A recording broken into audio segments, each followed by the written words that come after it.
ఏంటండి యక్షుడు అడిగిన ప్రశ్న?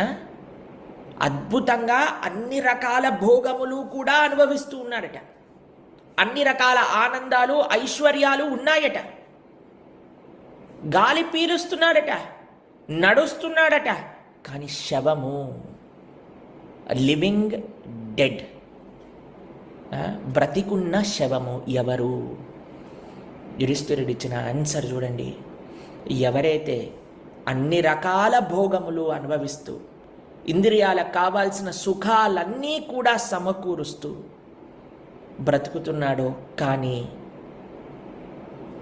భగవంతుడికి, దేవతలకి, అతిథులకి, సేవకులకి, సమాజానికి, పితృలకు ఏ రకమైన సేవ చేయడో వాడే జీవించి ఉన్న శవం లాంటి వాడు.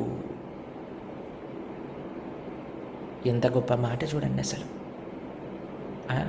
మనం అనుకోవచ్చండి, చాలా బాగా బ్రతుకుతున్నామండి, చాలా మంచి ఒక డూప్లెక్స్ ఇంట్లో హాయిగా బెడ్ పైన పడుకొని చక్కగా ఏమన్నా కావాలంటే టిక్కు టిక్కు అనే ఫోన్లో ఆర్డర్ చేయగానే వచ్చేసి తినేసి హాయిగా పడుకున్నాము, మేము పెద్ద పెద్ద కార్లలో తిరుగుతున్నాము, రకరకాల ఆనందాలు అనుభవిస్తున్నాము, మాకేంటి?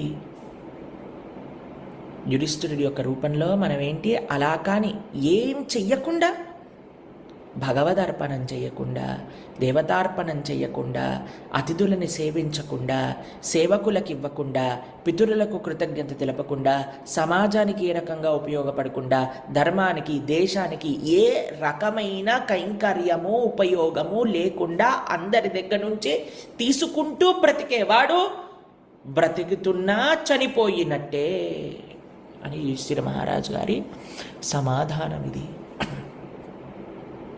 ఆలోచించండి.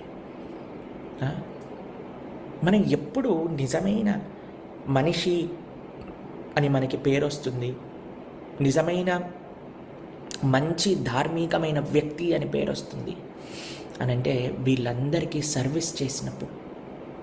ఎవరందరికండి?